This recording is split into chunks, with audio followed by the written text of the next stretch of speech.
সাহাবী বলে ইয়া রাসূলুল্লাহ ইয়া হাবিবাল্লাহ আমি কেন উত্তর দিই নাই, কেন জবাব আমি আপনাকে দিতে পারলাম না?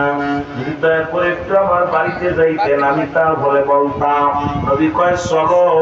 রাসূলুল্লাহ রওনা দিলেন। যাইয়া যখন দাঁড়াইলেন আব্দুল্লাহ আনসারী মুসলমান শুনে নাও, এবার দরজাটা খুলে দিলেন।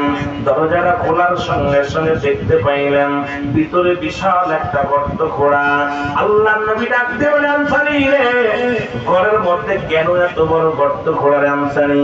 আনসারী বলে ইয়া রাসূলুল্লাহ ইয়া হাবিবাল্লাহ যখন আপনি আমারে সালাম দিয়েছিলেন তখন আমি উলঙ্গ অবস্থায় গর্তের মধ্যে বসে ছিলাম, এই কারণে আমি সালামের জবাব দিতে পারি নাই। আল্লাহর নবী বলে আনসারী রে কারণটা কি আমারে খুলে বলো। বলে ইয়া রাসূলুল্লাহ ইয়া হাবিবাল্লাহ নবী গো,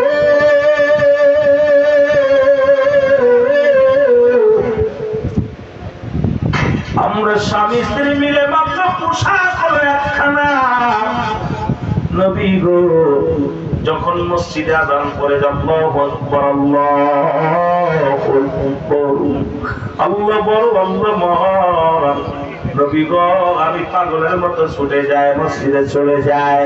যখন আমি মসজিদে চইলা যাই তখন আমি আমার বিবি এই গর্তের মধ্যে লুঙ্গ বয়া থাকে, গায়ে কোনো কাপড় থাকে না। আবার আমি নামাজ শেষ করে বাড়িতে আইয়া এই গর্তের মধ্যে প্রবেশ করিয়া কাপড়টা খুলে দিই, তখন আমার বিবি সময় মতো সালাতটা আদায় করে।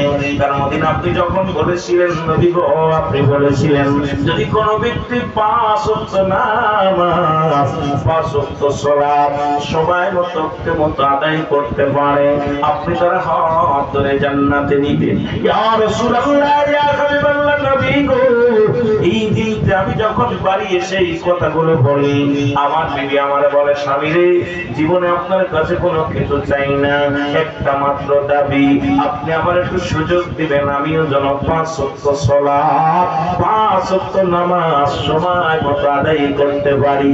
এই কারণে নবী এক কাপড়ে দুজন নামাজ আদায় করি গো নবী। যখন আযান হয় আমি ছুটে যাই নামাজে কাপড়টা পরিয়া নামাজ শেষ করে বাড়ি আসি আবার কাপড় খুলে দিই, এই কাপড় পরিধান করে আমার বিবি নামাজ পড়ে। ইয়া রাসূলুল্লাহ ইয়া হাবিবাল্লাহ আল্লাহর নবী চোখের পানি ছেড়ে দিতে বলেন আনসারী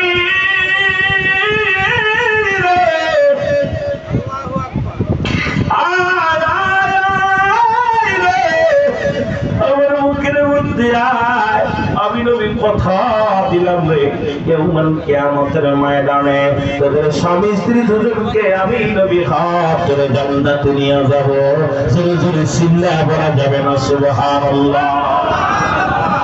আমি আপনাদের কাছে জানতে চাই এই মহল্লার মধ্যে এমন কোন গরীব, এই রিকশা চালক ভ্যান চালক ও যুবক আমার মন বলে এই মহল্লার মধ্যে এমন কোন গরীব নাই তার এক টুকরা কাপড় আছে যে ভিক্ষা করে খায়, তার 2-4 খান কাপড় আছে। ধরে বলেন ঠিক কিনা? আরো জোরে বলেন ঠিক কিনা? ও মুসলমান শুনে নাও এ বাবারা, এই মহল্লার মধ্যে যত মানুষ আছেন এক টুকরা কাপড় দিয়া যদি স্বামী স্ত্রী নামাজ আদায় করতে পারে আপনার আমার কত কাপড় দুনিয়ার মধ্যে। এই কাপড় টাকা পরও আমরা নামাজে যাই না, আমরা সালাত কাজা করি রে মুসলমান। আমার আল্লাহ যদি এই নামাজের বিচার নামাজের হিসাব করে আমার মন বলে বাঁচার কোনো উপায় নাই, উপায় নাই, উপায় নাই। কারণ এক ওয়াক্ত নামাজ কাজা দিলে 80 পরিমাণ জাহান্নাম, আরে 1 পরিমাণ হলো 2,88,00,000 বছর। এখন আপনার আমার জীবন থেকে কত ওয়াক্ত নামাজ ছুটে গেছে, এটা যদি আমার আল্লাহ যদি দয়া না করে মুসলমান বাঁচার কোনো উপায় নাই, বাঁচার কোনো পথ নাই। জোরে বলেন ঠিক কিনা? এই জন্য ওয়াজ শোনা নফল বন্দেগী, নামাজ হলো ফরজ। এখন যদি বলি হয়তো মুসলমান কজন ব্যক্তি আপনারা ঈশার নামাজ আদায় করেছেন? লজ্জা দিব না? হয়তো অনেকেই বাদ পড়ে যাবেন রে যুবক বাবারা। কজন মাগরিব পড়েছেন, ফজর পড়েছেন, কজন যোহর পড়েছেন? যদি লজ্জা দিই আপনার লজ্জা পাবেন, লজ্জা দেওয়ার আমার সেন্সাব আপনার নাই।